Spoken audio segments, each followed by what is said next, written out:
Oh, it's about to get hot. I'm hearing it's popping off in Australia. I'm hearing it's going down. Anti-immigration rallies are taking place in capital cities and regional centres across the country this afternoon.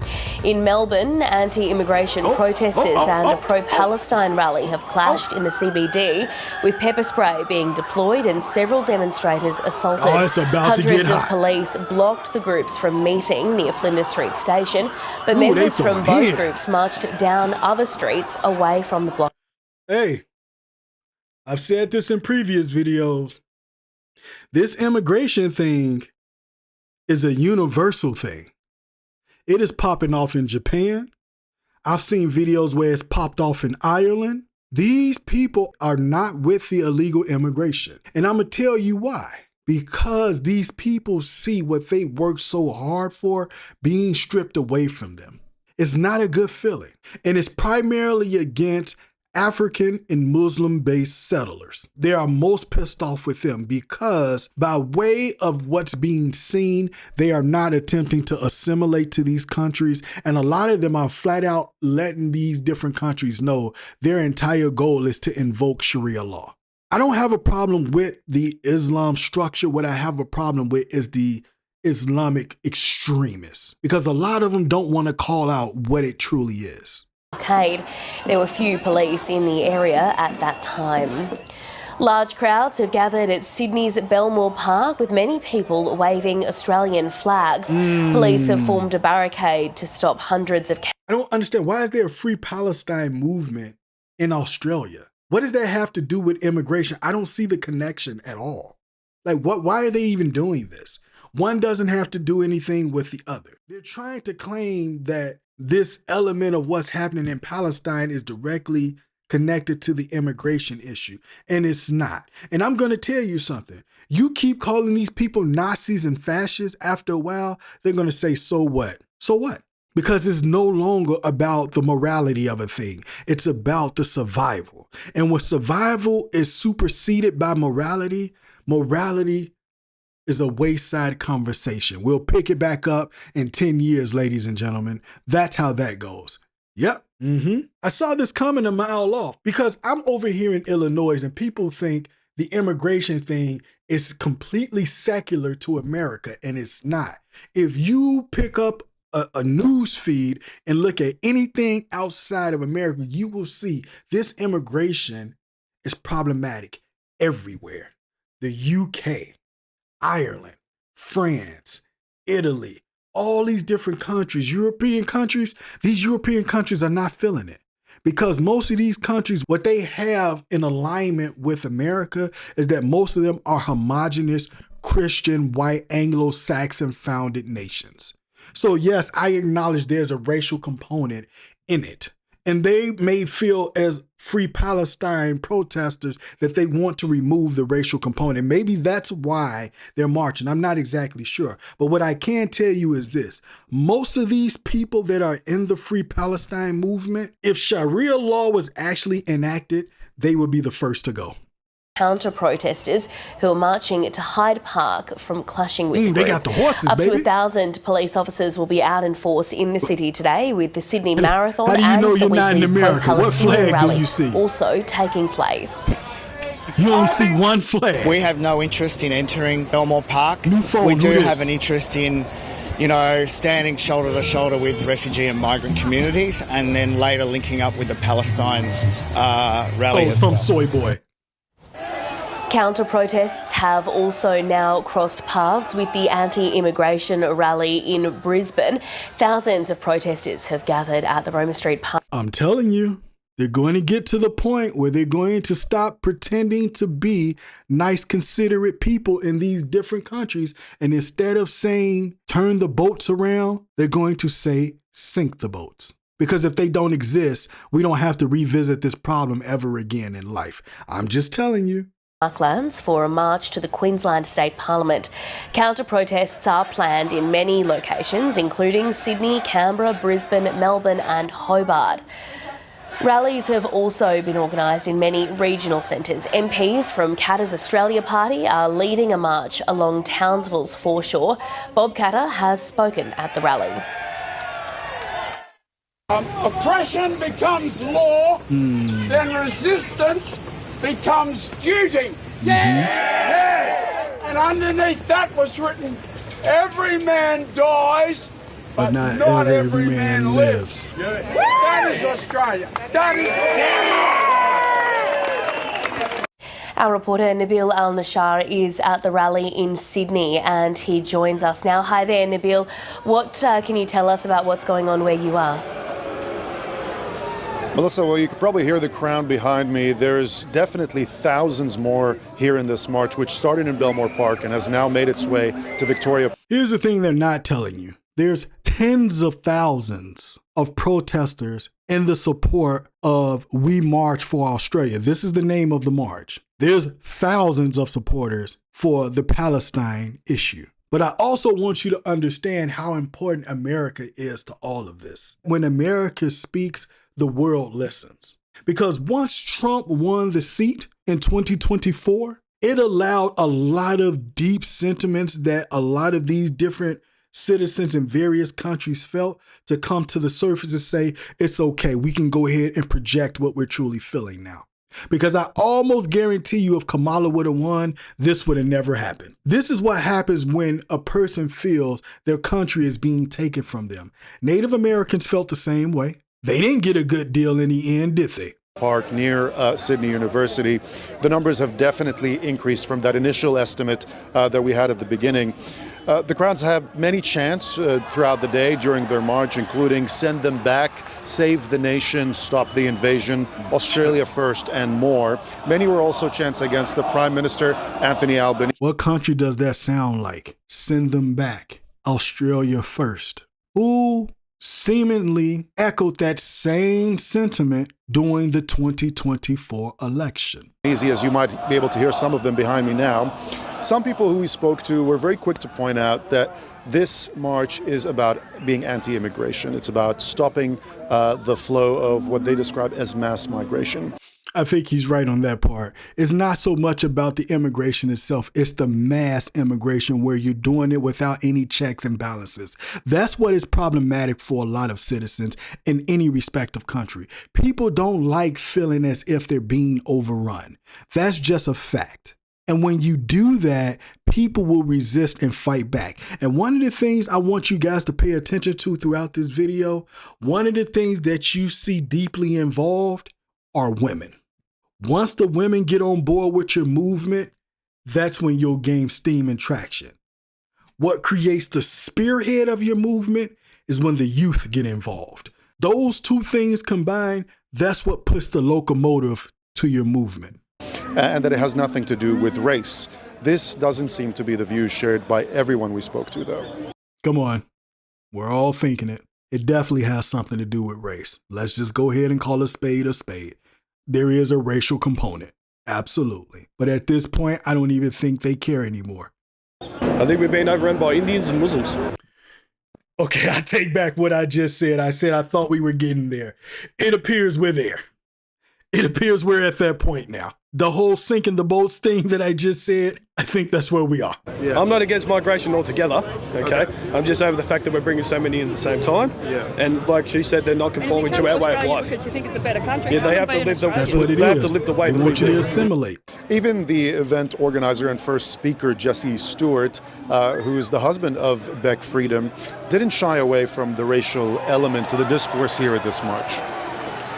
There is a clear global agenda to shame, beat down and replace people with Anglo-Celtic and European heritage. They want to turn our homeland into a multicultural economic zone that is completely conflicting with what the founders of this nation or what our ancestors had in mind for what they wanted to inherit to us.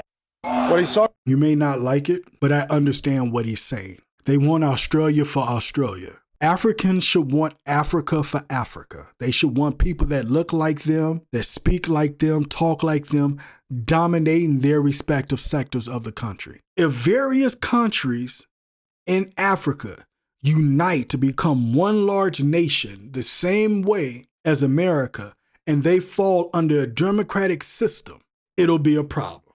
The whole reason why the conflict that you have happening in Africa as we speak right now is because Africa is not for Africans. You have Chinese coming in there, ripping them off. You have UK has been ripping them off since the apartheid. I'm telling you, you make that mistake in Africa, it'll be a brand new day. There's no way that continent, as rich as it is in mineral soils and all these other resources, should be that poor. That is by design. Talking about here, Melissa, is of course known to many as the Great Replacement Theory, which is a conspiracy theory that suggests there's a secret agenda to eliminate people of European descent in Western countries. The Great Replacement Theory is a conspiracy theory to replace the Australian people. And I'm almost betting he's going to make the statement that much of Australia was built and founded by a lot of migrants, which is true, but that's in a first generational sense. However, if the Great Replacement is taking place, even if it's true or not, the only issue is if people feel that's what's happening. That's it. Doesn't make a difference of you breaking down stats or anything of that nature. If they feel we are no longer going to become 10 and we'll be withered down to 1, they're going to do whatever they need to do to fight for their survival. So yeah, it may be a conspiracy theory, but that doesn't mean that conspiracy theory is inaccurate. Widely understood to also be a racist theory. He also constantly referred to the founding stock of Australia being replaced. The presumption here is that Australians of Anglo descent or European descent are the ones who built Australia. This is historically inaccurate and, of course, categorically false.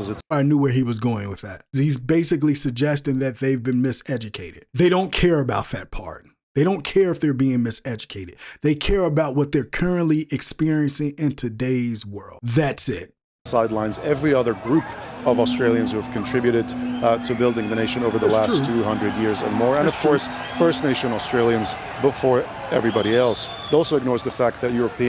See what I meant? He was very careful to make sure he mentioned that it was first generation Australians that were a different homogenous group from today's mixture of Australians. He was very careful to do that.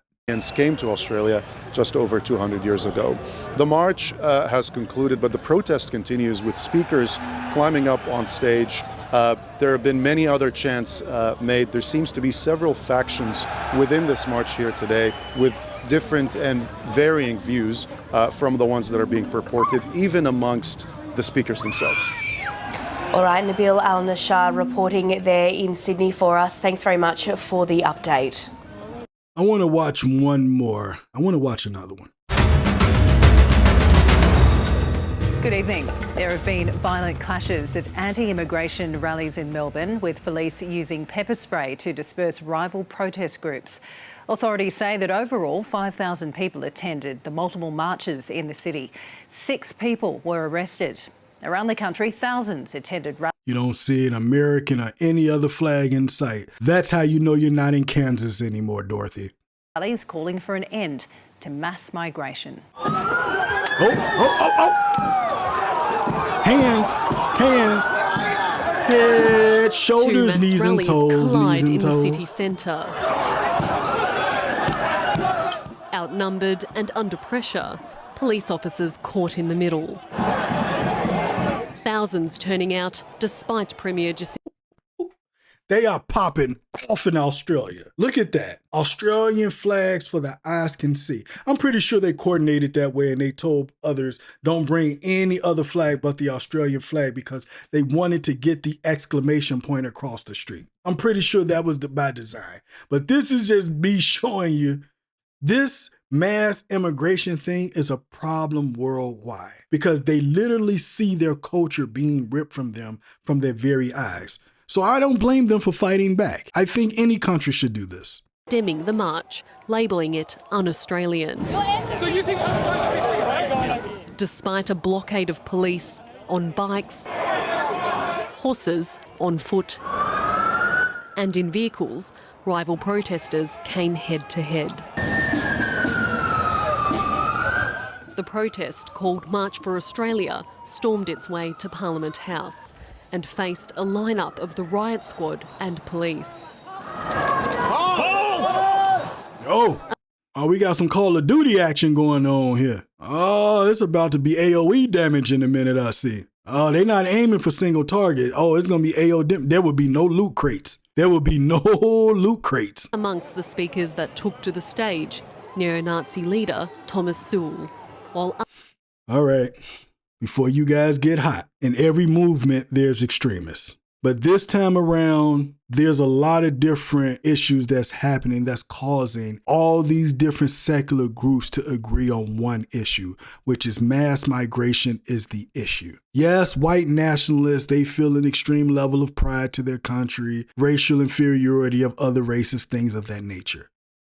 But they're also, like all the other citizens of Australia, they're experiencing a hike in living increases, but their wages are not going up. They're experiencing a front load on their medical system. Same thing in America. The front load on the medical system has become egregious since we've been dealing with the migration issue. People don't like the idea of them getting free handouts without doing anything. All of these people claiming refugee status are not refugees, let's be honest. They just know that's the magic word to get you into the country. And they have no desire for assimilation. That's what's problematic. This is why you have so many of these groups agreeing at once. It's not just, oh, these Nazis. It's not that. Unilaterally, mostly all these groups agree the mass migration is a huge issue for their country. It's a stressor. There's no other way to say it. Others who joined the protest distanced themselves from the extreme views. So I'm not anti-immigration, it's just we're letting too many in at once and people in Australia are struggling. I mean, there's always going to be that element that's going to take it a little too far. Yeah, there you go. That's exactly what I'm saying. You're going to have that element that's always extreme in any particular movement. It's not the entire representation of the movement. Even with the civil rights movement, you had Black militant extremists that was part of the movement, but that wasn't an overall representation of the movement. What brought them all together, because they all agreed that racism was extremely problematic. Racism was holding them back from allowing them to progress as a culture. Racism was putting a front load stressor on their medical system because every time they wanted to get medical treatment, they had to go basically to a colored only type of facility. Yes, the front load was redlining, especially in places of Chicago where you couldn't move into certain neighborhoods based on your skin tone. A lot of Chicago is still that way. Redlining is still a factor. If you believe racism is completely dead in Chicago or basically in America, go to church on Sunday and see how many churches you see are multicultural. Fortunately, most of us don't stand with them. Always was, always be, it will be Aboriginal land. He like, get the F out of here. Get out of here, you freaking boomer. Get out of here. He did that for the free Henny. He did that for the free Remy bottle. He's not there for the movement. He did that for the next free drink. On the other side, a pro-Palestinian rally running for almost 100 straight weeks, also showing support for Australian migrants. These are LARPers. These are LARPers. These are people that are never going to go to Palestine personally and actually get involved in the day-to-day. These are people that once they go back home, they're going to go back to their $30 soy lattes, $60 burgers, and they're going to go to their dive hut and basically complain about why Palestine should be free. They're the ones that's going to create all the poetry slams, beating on their drums about why Palestine should be free at the poetry slams. That are these people. These are LARPers. These are not people that are really going to go and take real considerable action. They're not. They're not. These are people that want to do things to make them feel as if their life has a purpose. But they're also the type where they want to go to the zoo or they want to go to the safari, but they don't want to get in the cage or actually go into the dwelling of where the lions actually congregate. Refugees are welcome! Racism! While also criticising government policies towards asylum seekers. But what we've seen over the last 3 years is cruelty. Cruelty towards refugees, Palestinians. Hundreds of police have been stationed in different parts of the city throughout the afternoon. You know what a lot of these people have also seen? Cruelty being done to them. Did we not have a story in the UK where there was a 15-year-old girl that was locked in the basement, tortured, constantly injected with heroin, and physically attacked by way of SA repeatedly, who just so happened to be illegal. Trying to stop protesters from different sides from coming face to face. But tensions escalated at different points. Police using force. Even deploying pepper spray against protesters amid the chaos. What did I say? All the usual suspects. The LARPers. The large main group with the anti-immigration march making its way towards counter-protesters on Burke Street. Also met with a line of police.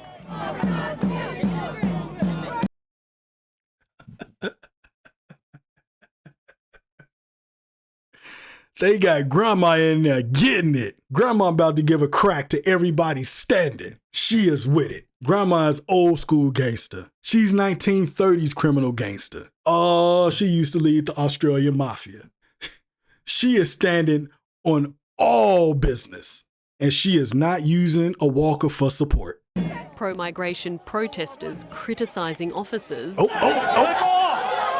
get him out of here. Rallies with opposing get him out. And a city left divided. Brianna Piazza, SBS World News. And there were rallies in 20 other locations across the country. In Adelaide, a scuffle broke out when uninvited speakers attempted to hold the stage. More than 1,000 police officers in Sydney kept competing protests apart. They say the day ended with no significant incidents. While there were tense scenes in Canberra and Hobart as opposing sides were kept only metres apart from authorities. A city split by one idea. What did I just say about the drums? What did I just say about the poetry slam? For Australia protesters calling on the government to reduce migration. This is our country. You see the women? That's the bloodline right there. You see the youth? That's the movement. That's the locomotive. This issue is not just going to go away in 5 to 6 months. It's not just going to become quiet. The news may stop reporting on it, but it's not going to just go away. And I'm telling you right now, if Trump, because he has opened the floodgates for financial backing for more ICE agents to be hired, for more deportations, because personally, a lot of people feel like he's not aggressive enough with the deportations. And I'm telling you, you think Trump is the big, great deporter? Let Stephen Phillips get a hold of it. Let J.D. Vance get a hold of it. J.D. Vance is way more conservative than Trump. Oh, J.D. Vance will be crip walking while he's deporting people. Yes, he would. I'm telling you, Trump is not as anti-immigration as you think he is. He just so happens to be the president spearheading the movement. Trust me, behind closed doors, they do not believe he's being aggressive. And if these ICE agents ramp up the way I think they're going to ramp up, Australia, UK, Europe, all these different countries, Ireland, they're really going to turn up. And we have a right to stand up and say enough is enough.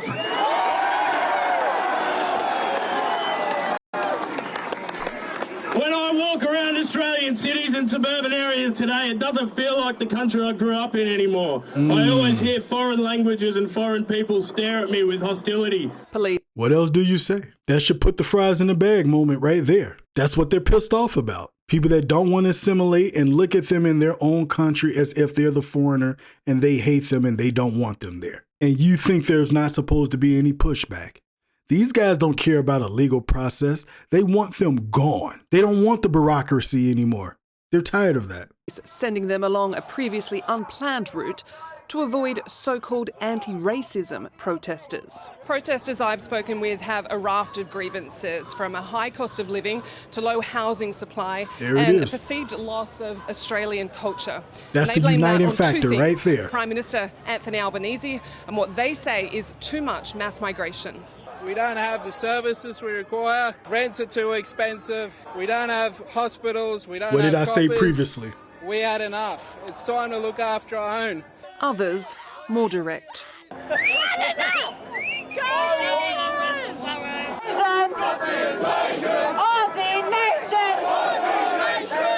police estimating 15,000 people took part. The opposing rally, called Stand Up to Racism, taking place 10 minutes. Do I need to say it? Do you see what I mean by this LARPing? You got a Palestinian flag and an LGBTQ flag right underneath. Then you can't see it, but let me move it just so you can see it for a moment. Then you have the trans flag right here. You have it right here. These people do not understand how this would actually work. They would be the first people to go under the Palestinian rule.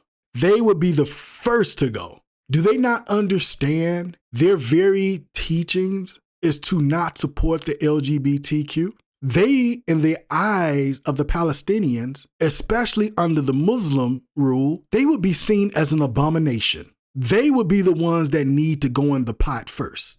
They would be the ones that would be persecuted first. And they don't even understand this. They don't understand what they're saying. They're just LARPing. They need their life to mean something. The fact that they will use this scapegoat and try and fuel this racism and direct people's discontent about their economic situation away from those who are truly to blame and onto more vulnerable people in society. That's what we're really concerned.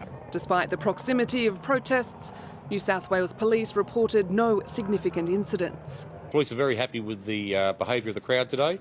Everyone followed the instructions of the organisers and the police on the ground. In Brisbane, crowds erupting in common chants. Elbow! Sack elbow!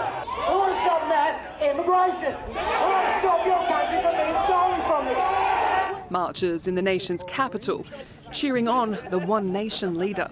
You are the only real politician in this country. Thank you for the compliment. One protester at Adelaide's demonstration seen holding up a sign in support of alleged police killer Desi Freeman. In Townsville, Bob Catter spoke after last week threatening a journalist for bringing up his Lebanese heritage. Oppression becomes law, then We've already seen this guy. becomes duty. Yeah! And underneath. I'm going to stop it right here because it looks like some of this is overlapping with what we previously seen. But you guys get the concept. You get the idea. This is something to drive home to understand. People do not hate legal migration. They do not like illegal migration. That's the problem. That's the issue. That's the driver. Because now these very people feel as if they are being alienated and they're being traded out by their own politicians just for cheap labor and big business. Because make no mistakes about it, big business don't care about you either way. They don't. They only care about what they can get out the deal. But this right here is something it is popping off in Australia. They are letting it be known. They are getting active. And I'm not upset about it. I'm not mad about it at all. This is the way things should be. Your voice should be heard in this manner. It should. People are not just going to sit idly by as you are attempting to rip their countries away from them. They're just not. People are not having it. Not. And trust me, if the extreme comes down to it, martial law will be a conversation. Guys, I'll catch you in the next one. Like, share, comment, subscribe. Jump in the comment section. Let me know your feelings. Let me know what you think. Do you think this issue with illegal migration is a nothing burger? Or do you think this is something that really needs to be addressed? I'll catch you in the next one because it's about to get hot.